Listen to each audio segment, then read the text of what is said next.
Hello guys, welcome back to my channel, no?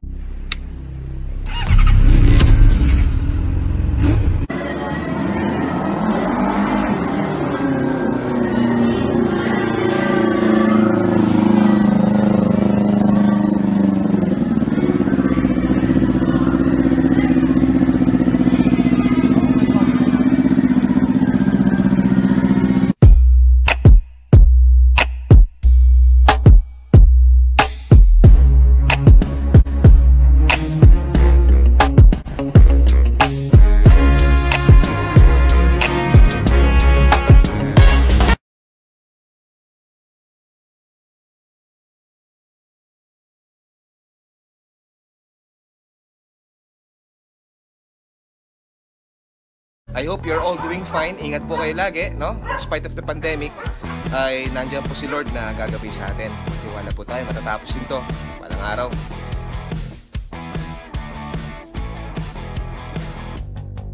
Nakikita nyo sa background ko yung aking third Sniper 150. Ayan, medyo hindi pa siya ganap na nakatayo, no? May kulang pa, di ba? Kikita nyo sa bandang likuran, sa baba. Yan ang project namin. Itatayo po natin yan, kukumpletuhin yan. At dahil dyan ay isasalpak po natin ang aking NSR Pro Arm na galing sa sports bike na Honda. Ito mga sir, yan po yung ginawa naming bracket para may salpak po mamaya yung Pro Arm, no? Dito sa ating third Sniper 150. Medyo madumi lang po yan, medyo nag-fade na yung pintura, no? Ang purpose ko po dito para magkaroon kayo ng idea, just in case kayo naman ang magkaroon someday, who knows, no, ng NSR Pro Arm, alam nyo po kung paano gawin yung welding, yung pinaka-bracket dito sa chassis. Okay, yun yan yung pagsasalpakan ng Pro Arm natin.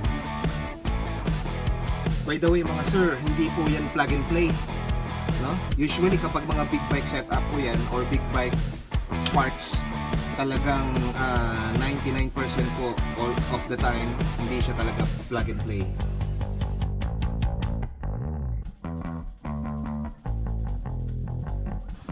Alright, dito na yung ating Pro Arm, no?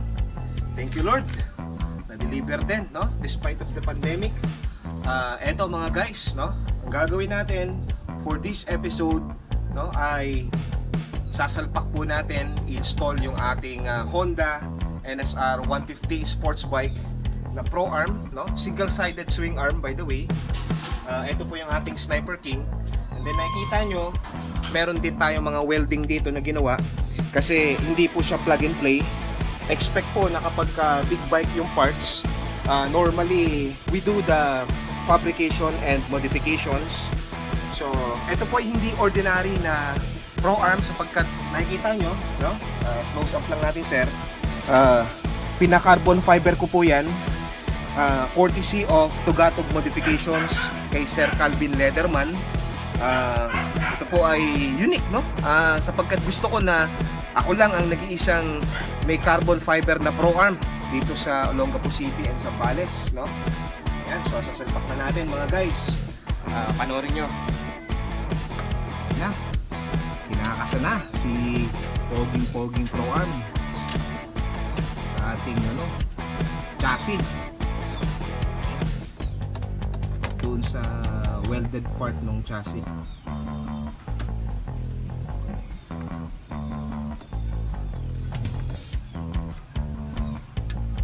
Kitang kita nyo mga sir, legit carbon fiber po yan.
So medyo may mga scratches na po yan, hindi maiwasan dahil yun talaga.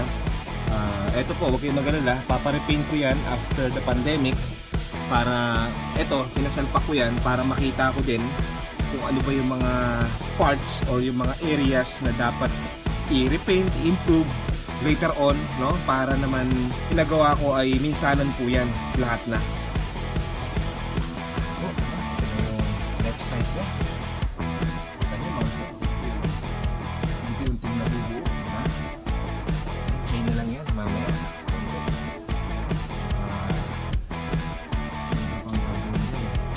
Okay mga best friend, no? Samantalahin ko na yung chance na to. Shout out nga pala sa kaibigan natin dyan, yung ating isa sa mga best friend natin sa US na si Sir Dos Secondes, no?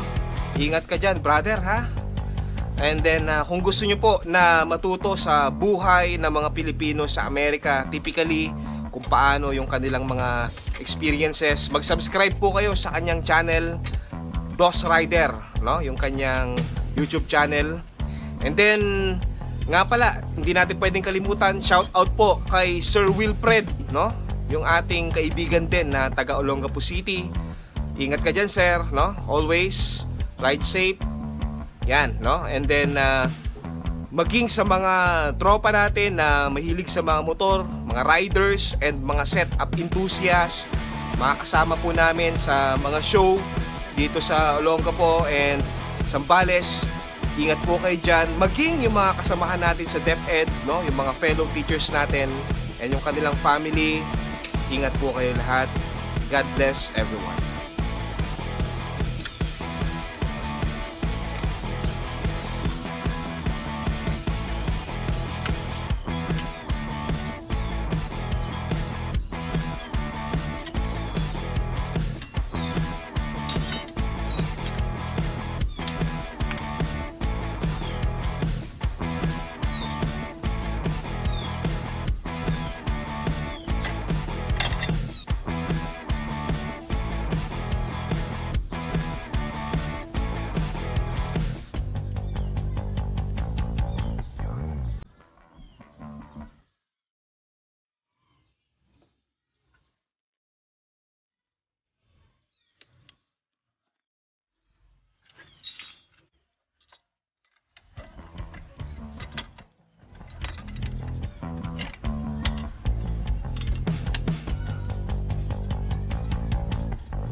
Madumi siya.